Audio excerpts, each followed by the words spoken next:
Hello and welcome to I Talk to Ghosts, the podcast that loves to have a little spooky fun.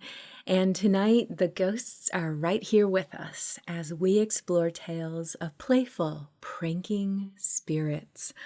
I'm your haunted host, Jennifer, a professional medium and a teller of ghost stories.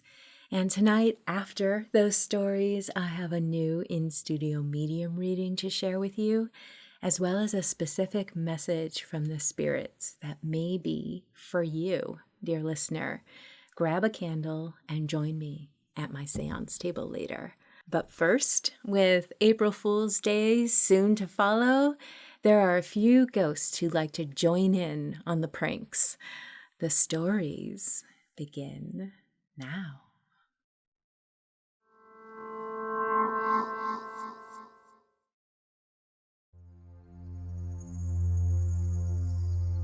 One summer weekend, my husband, my brother, and his girlfriend stayed a few nights at the notoriously haunted Crescent Hotel in Eureka Springs, Arkansas. Named the most haunted hotel in America, the Crescent Hotel has a twisted history. In 1937, a man named Norman Baker bought the Crescent and turned it into the Baker Cancer Hospital. What was unknown to many of his patients was that Baker's miracle was a scam, and he had no medical training.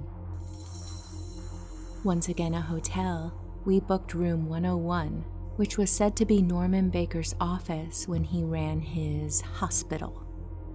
The first night we stayed up really late, and nothing happened in our room. We started to explore the hotel around 3:30 in the morning, in search of ghosts. We quietly took pictures in front of the doors of some of the rooms we heard were haunted. I also took many pictures in the hallways. I was catching some orbs, but I wanted something more. I stood in front of room 218 for about 45 minutes. Room 218 is supposed to be haunted by a ghost named Michael. The whole time I was standing there, I was talking to Michael, asking him to show me something, or to play a joke or a trick on me. I didn't experience anything, although my brother and husband were catching a lot of green orbs around me with their cameras. Slightly disappointed, we went back to our room. Then, something strange happened. I was getting into bed, and a deck of cards that had been on the coffee table was now under my pillow. I knew that someone living could have been playing a trick on me, so I brushed it off and put the cards back on the coffee table in the other room and went to bed. The next day, the four of us had a late start, so we canceled the housekeeping service and eventually went shopping downtown. I thought nothing of the deck of cards that had been under my pillow until we came back to the room that evening, and the deck had been dealt into 4 hands on the coffee table. We had all been together downtown the entire time, and as I said, we didn't have maid service that day. But still, the only reasonable explanation was that the hotel staff was messing with us. The problem with that is the hotel makes a lot of money with the idea that they are one of the most haunted hotels in the US, and it would be a huge liability to them to be caught faking a haunting. At this point, we were a little spooked and a little skeptical. The four of us sat in the living room for a while discussing the possible ways this could have happened. While talking about it, I kept saying out loud that if there were any ghosts there with us, that I would like for them to show us something. Also while talking, my brother's girlfriend was placing the cards back in the box, so if they were even resorted, we would know.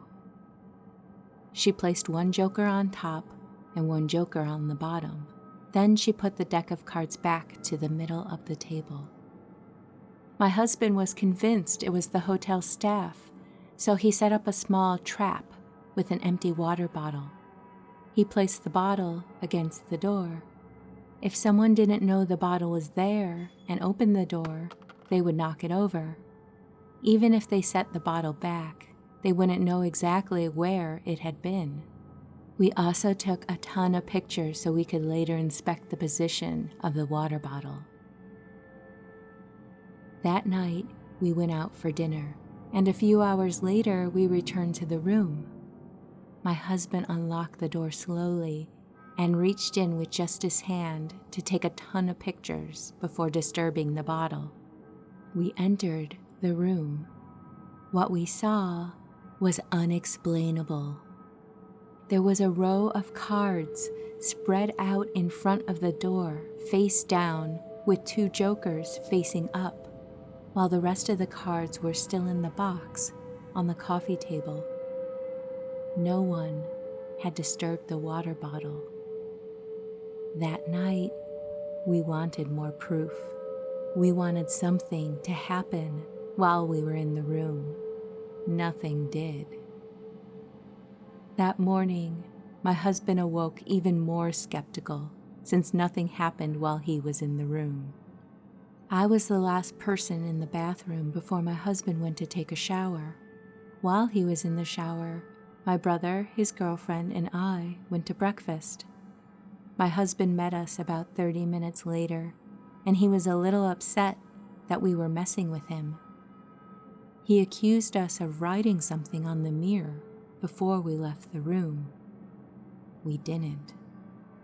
The word "save" was written on the mirror with a soap-like texture while my husband was in the shower. We still can't logically explain how this happened, and I don't know the significance behind the word "save." I can't help but think that Michael had been playing a joke on us.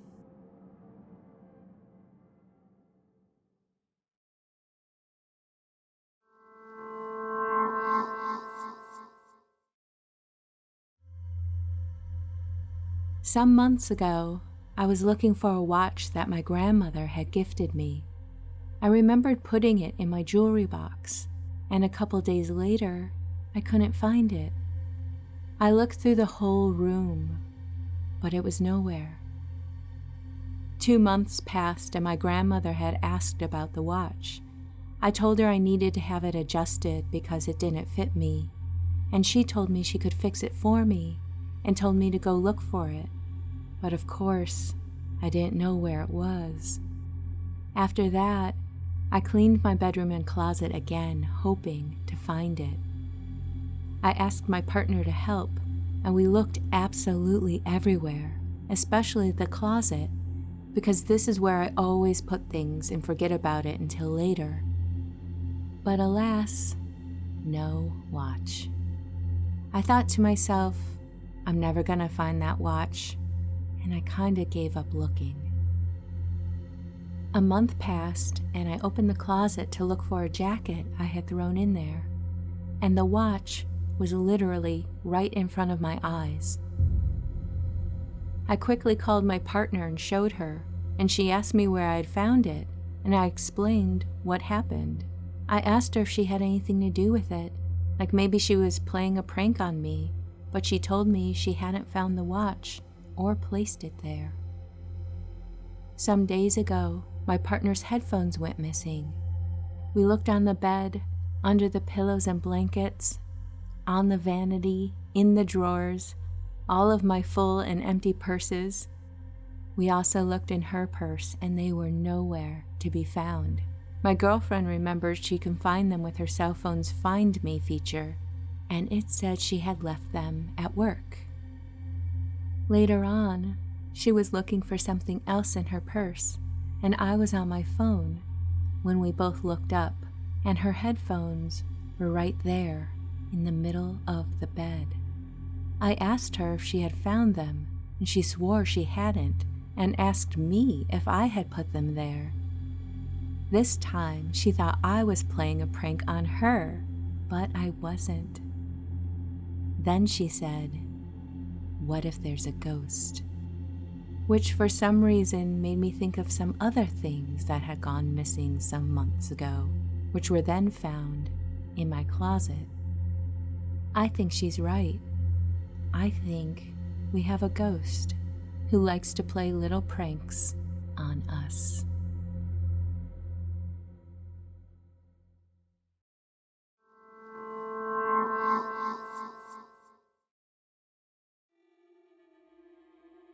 About a month ago, my best friend, her husband, and I stayed at a hotel in a very historic haunted area where we lived.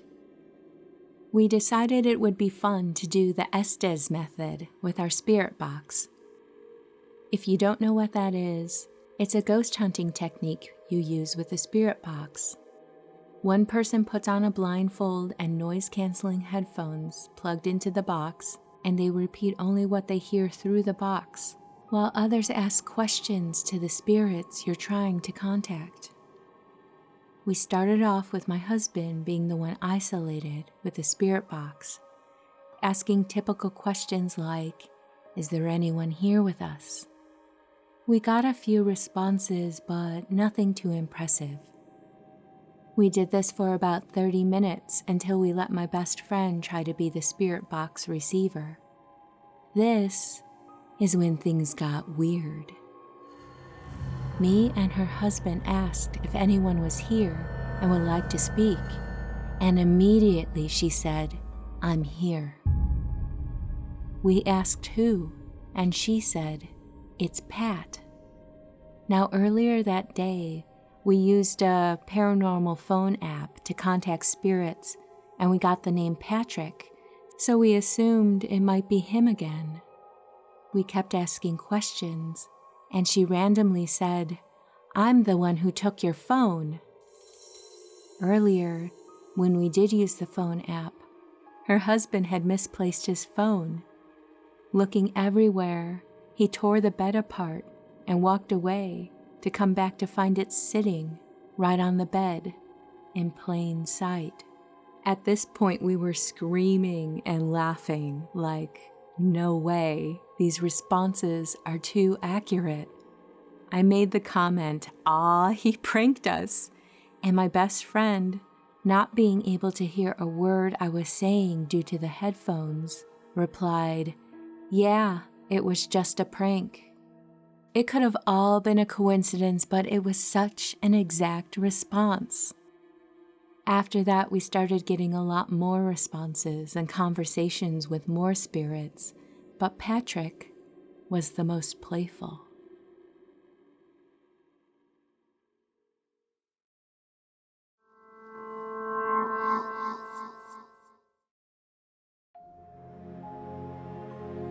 Book a tarot reading with me. Tarot can be a wonderful source for affirmation, validation, and inspiration. To book a session with me, visit italktoghosts.com/readings. Let's see what the cards have to say for you.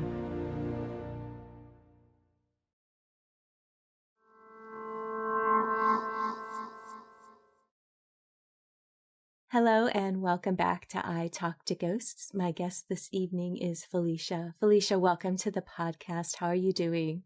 I'm doing all right. Thank you so much for having me. Oh, thank you. Thank you for meeting with me today and sharing your energy. And this is important.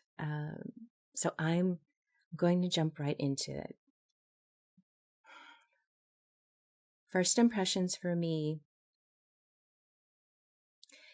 There's a male coming in and he is emphasizing his spirituality as well as in life.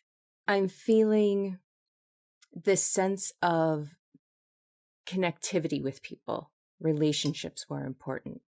Networking was important. Helping, maybe even something to do with like confidence. Like it just seemed like this was a large focus in their life or part of their personality, who they were. That's my late husband. Okay. Can you speak to that a little bit? I'm trying to, the way this is coming in for me, and every reading is different. I'm feeling these details that I'm not familiar with as a way that someone would express themselves. But yeah, the first thing he says to me is faith. Does that make sense to you? Can you connect that? That could connect for him. Yeah, he was in the military, and he was in charge of soldiers. And it was really important to him to kind of help them figure stuff out. And he was responsible for them. And he, in his own life, he didn't have what felt like love from family himself. And he and I were trying to navigate life, kind of figuring it out together. But while figuring it out together and that desperation for family and connectiveness, he wanted to give that to his soldiers. So I think all of that really ties in there. And for him, a big part of that journey has been exploring our faith over the years. Yeah, working with soldiers, they're on the younger side too, right? He's bringing in this sense of camaraderie and a little bit of goofiness. You know, it's that makes sense. You're nodding. A playfulness there of, well, we're doing this thing, you know? It wasn't just because when you think military, you think this is serious. It better be buttoned up. But his heart and his personality is coming through with that. He's just very warm. Again, not what you think of when we think career military, right? Yeah. Everyone has this sense of family with him. And like he needed that in his relationships. Positivity was important. He wants to acknowledge to you his regret about the timing of things. Yeah, we the night before we had just celebrated my 7-year-old turning 8. Oh, I'm so sorry. And we had talks and plans. I'm so sorry. Yeah. He wanted to comfort you about that timing and how sudden it was. And if there's any way he can soften that for you, I realize that some time has passed, but that kind of suddenness lingers with you, and it's hard to trust anything after that.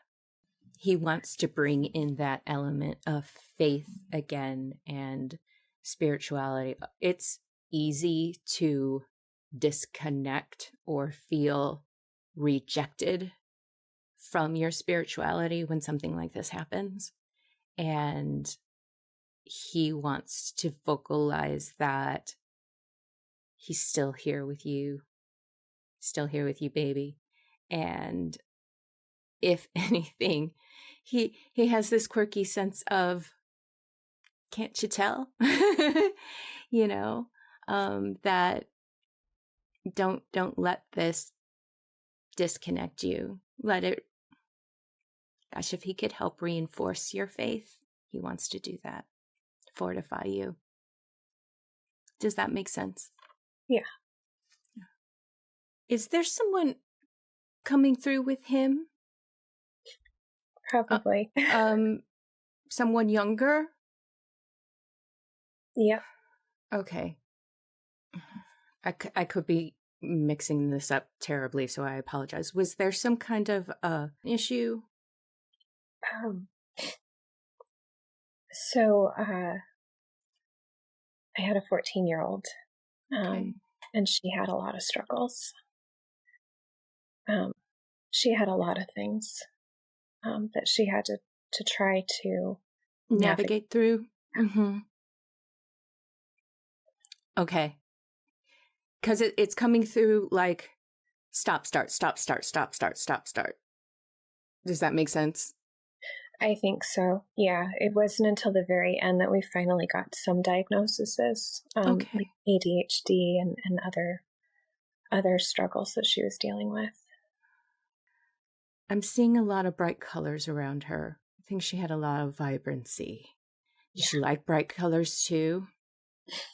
The last time she got to dye her hair, she actually had magenta, teal blue, and like a beautiful purple. It was gorgeous.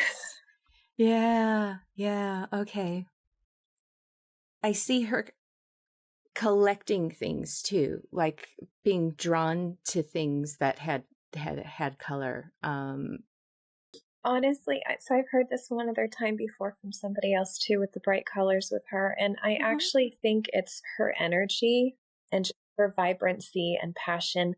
Once she would get into something, I mean, she was, and if she loved hard. She didn't know how to not love hard. Yeah. Like, lock onto it. I feel like her pulling things towards her, and seeing those colors. It's very much like, this is my obsession of the week, you know, and it's all this. And okay. Was clothing and texture of clothing important? I'm not sure about texture, but the last 2 years that she was with me, she wanted to explore gender identity and just identity in general. And so it was really important to her to keep going through different, we tried the boys section, we tried the emo-ish clothes. And so that was important for her to try to feel comfortable. Okay. Because what I'm sensing is like really examining, like, is this going to be comfortable? I don't think she would tolerate anything that just didn't feel right. Like exploring the sense of how this feels on my body. Maybe that's it, what you're saying. Animals. Fixation on just loving animals. Yep. I'm drawing hearts around it, like animals. Yeah. She was really smart. And she's telling me that sometimes she was too sharp. She wanted to figure out the world her way. Yeah. And she was brilliant in the sense that she really could get away with doing that a lot more than I thought a kiddo her age could. Yeah. But it definitely made it hard to navigate between the parent-kiddo relationship.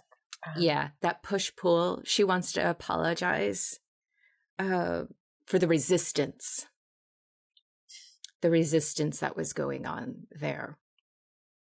With her, I'm seeing music and dancing.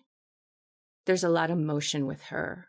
Yeah, a lot. She really wanted to listen to music as much as possible, especially her music, her playlist, her songs. It was really important. And then any event we were ever able to go to, if it was a wedding, whatever, if there was music, she was going to be there. And she didn't care if she had training to dance or any of that. She was just going to be there, just dancing, just feeling the music. Yeah. She's like, there's no time to be shy there. This was it was a form of expression for her. She could relate to music and lyrics in a way that we talked about how smart she is. I feel like her emotions are so overpouring that music is a way for her to not only channel and focus on a certain mood and emotion, but also a form of expression where it's like, oh my gosh, this is so deep. This is it exactly, Yeah. A lovely sense of wonder. And she was really sweet when she was little. Yeah. She was really sweet when she was little. Did she draw you little hearts and notes and stuff and like give you little like maybe a little like torn up paper? You know what I mean? Like, here, Mama, this is for you, you know? Yeah. And she always did that too. She always called me Mama, and I never knew where it came from because we never did that between my husband and I. And the other ones always just called me Mom. Or Mom. And she always did Mama. And then when she got older, she did Mum. And so she had her own cute little. Yeah, I'm completely seeing her run up to you and saying, "Here, Mama, this for you, this for you, this, you know, this little thing." And or like I'm even seeing like little scraps of paper, like teeny little and like it's just so endearing. So endearing. She helped my youngest with her first steps, and there's a little video, and she was really little, and so she's walking backwards holding, you know, this little 1-year-old that's wobbling. And then she lets go and sees baby start to walk towards her. And then she looks at the camera at me and she goes, "Mama, her did it, Mama." Oh. Just so sweet. She's showing me periods of seclusion, though, where she would kind of self-isolate. Yeah, as she got older. Yeah. She's showing me like a bucking horse. Like that's how it felt for her. Like just trying to hold on to things. Yeah. That really, I think that really emphasizes kind of what she was dealing with behind the scenes. Yeah. Yeah. What she was feeling that she was dealing with too. Yeah. Like trying to hold on. Hard to find the center, like what to, you know, it's kind of like spinning, you know, like what do you put your eyes on, you know, to find that center was really, she wants to say how much she loves you and she's sorry that it was so hard. Can you understand that? Yeah.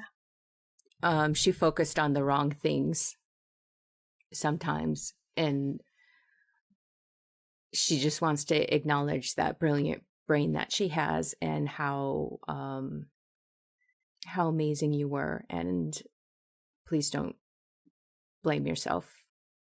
Okay? Yeah, that means a lot. Yeah. I think we all have fears in life and it's hard to address them. And then you look back and you say, I shouldn't have been afraid. Right? Yeah. Do you light candles for her? Yeah, I do. Yeah. Is there like a vanilla candle? Something? It's always a white one. A white one. Okay. Yeah. She's like, she wants to make a little bit of a joke of put some more scent into it.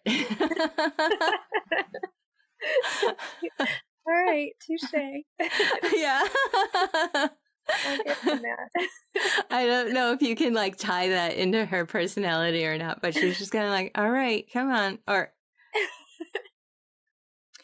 she doesn't want you to be solemn about it. She wants you, she's like, could you liven it up? I'm so glad that you get that, because that could just come off so wrong. Right. No, that's totally her. It hasn't been that long since she left, and it's been well under a year. And with my husband's passing, I felt the feelings and the phases a lot more. And with her, it's been more of a residual shock. Yeah. And so it's like, I haven't even known how to like talk to her when I want to, and you don't even know what to say. Yeah. And you're just kind of just stagnant and just stuck. Yeah. And so when I've lit the candles for her, it's kind of been the same thing. It's just been like, I miss you, I love you. But yeah, exactly. Versus, I know, again, she would just light up the room. At her service, I had so many people just say she left such an imprint on this world. And it was so much more than I realized. So it makes a lot of sense that she's ready for some fun energy. Yeah. There's that sense of, let's break this up a little bit. Let's move, and that's how you'll feel her, because you're sharing in how it was before, and you're continuing it on with, blast some music while you clean the house, and just, Yeah. and, because you'll be moving around and and I think a lot of us struggle. So this is important. A lot of us struggle with what to say. So I think she would love for you to just talk to her like you did. Yeah. And include her in your everyday, and that is more than enough. That is more than enough. That makes a lot of sense. Okay. Yeah. And it helps a lot because, again, with that stagnant, it's just been, there's that guilt that we feel as parents too, when we couldn't make the world better for them. Yeah. Yeah.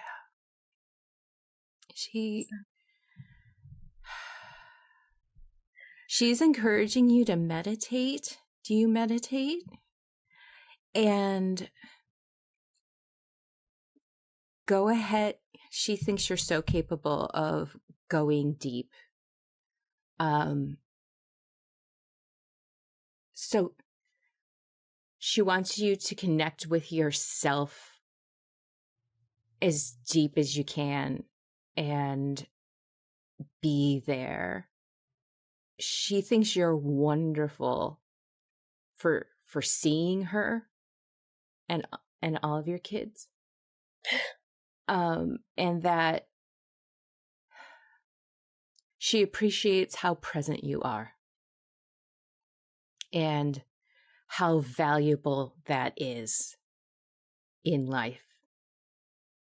You don't talk to your children as if they are babies. You talk to them like the human beings that they are. And she appreciates how you saw her, and you gave her space. Thank you. It means a lot. Oh, she wants to thank you. Never doubt yourself. You're solid, and people need you, and she needs you. Yeah. I have some messages that I wrote down for you. I wrote down, you have a lot to juggle, but you have the energy within you to do that. And some people may marvel, how do you do it? And you may doubt it in yourself, like, oh my gosh, I'm so exhausted, I can't do this. But just, no, you can do it. You can do it. Have faith in that. And with love, you are able to manifest anything. Create that life. Create life. And the last part of it is celebrate all of it. And there's a difference between shifting out of the, oh my gosh, I just can't, to the, I don't have to do everything today. Focus right now, love right now, celebrate right now, and just pour love into everything is the, if I can encapsulate the message for you. Is that something that resonates for you right now? Yeah, so much. So much. And it helps just to focus, because when everything does feel overwhelming, just to have something to come back to in the core. Yeah. It's really meaningful. Absolutely. Well, thank you so much for talking with me today. I can't emphasize how much emotion is coming in here. And your husband really wanted to give that time to your daughter for you. but know that he is there. And he's kind of like, I see him kind of like supporting her to talk to you, because he felt like that was really, really important right now. Thank you. Before we go this evening, do you have a personal ghost story that you would like to share?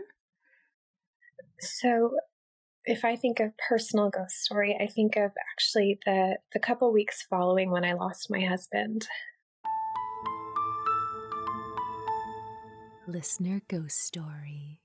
Literally every single morning, starting the morning after, there was rainbows coming into my bedroom. And there was no reason for it. I scanned the window, anything I could think of. This had never happened before. And it happened every single morning for about 3 weeks. And so even if we tried sleeping in a different room, there would be a little rainbow coming through the room. And so my girls and I would all say, Daddy left us another rainbow, and he's saying good morning. And then ever since to this day now, it's been close to 3 years now, every single important day, whether it's a death anniversary or a birthday or Mother's Day. On Mother's Day, we saw a triple rainbow as we were driving. Wow. Never in my life did I know that was a thing. Me neither. And on his birthday, we were going to go whitewater rafting to remember him. And a hawk swooped right down. And then, and I thought I was going to hit it. And as I started to brake, we noticed a huge rainbow. So every single important day, or day we've been missing him more, there's been an amazing rainbow. Wow. And I'm not one to look for signs either. I'm very rationalize it. And so we finally just accept that that's Daddy's helping us to see rainbows. Yeah, well done, Dad. Well done, hubby. That is just really moving, and just so fitting for him. Well, thank you again. This has been absolutely lovely, and I really appreciate you sharing so much with me, because it's very personal, and there's just so much love there for you. They're here for you, and they're with you. Thank you so much. You're so welcome.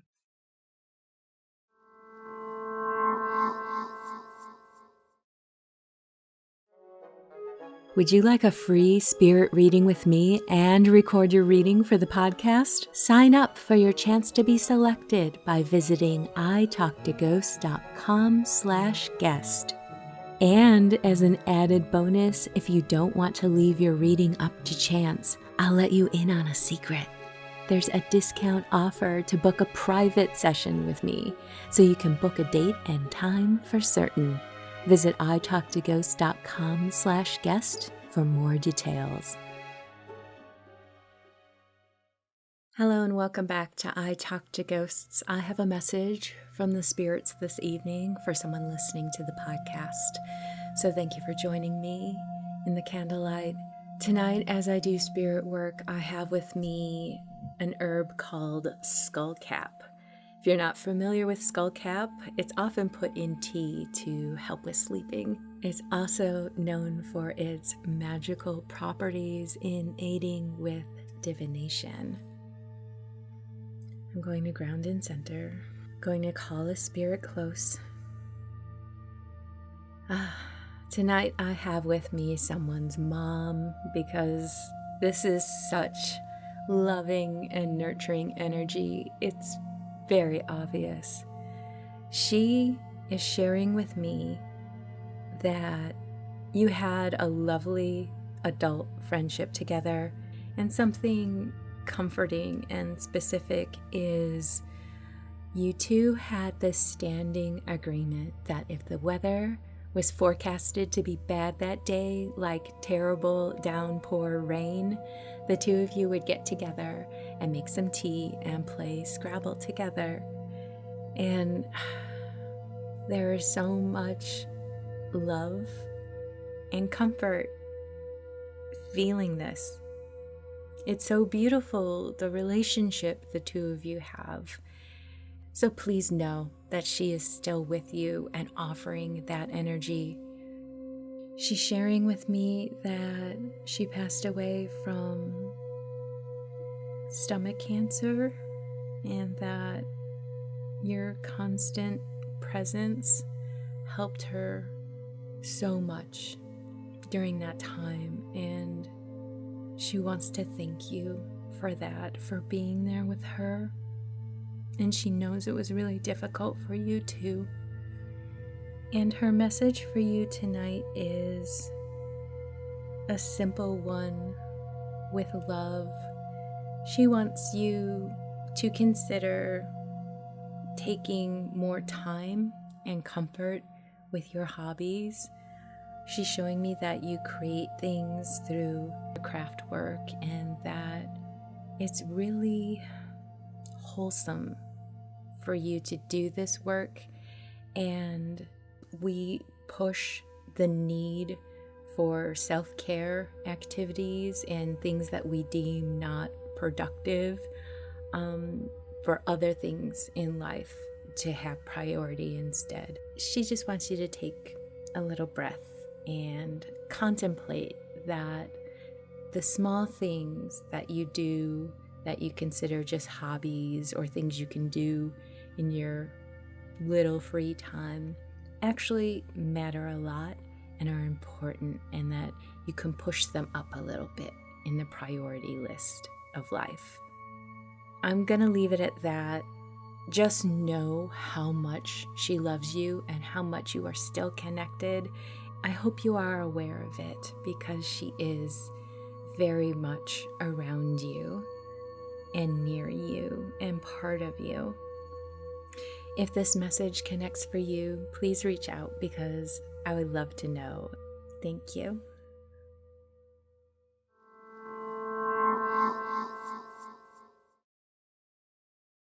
Are you enjoying your ghostly visit? If so, please follow, like, comment, and share.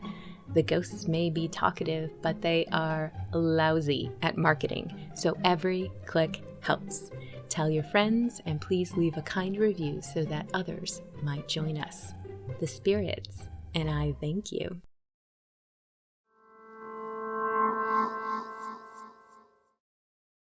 And with that, dear listener, we've reached the end of this episode of I Talk to Ghosts. I hope you've enjoyed the spirit work that I shared with you this evening, as well as those tales of playful ghosts. Have you ever had a spirit play a prank on you? I would love to hear it, so please reach out to me.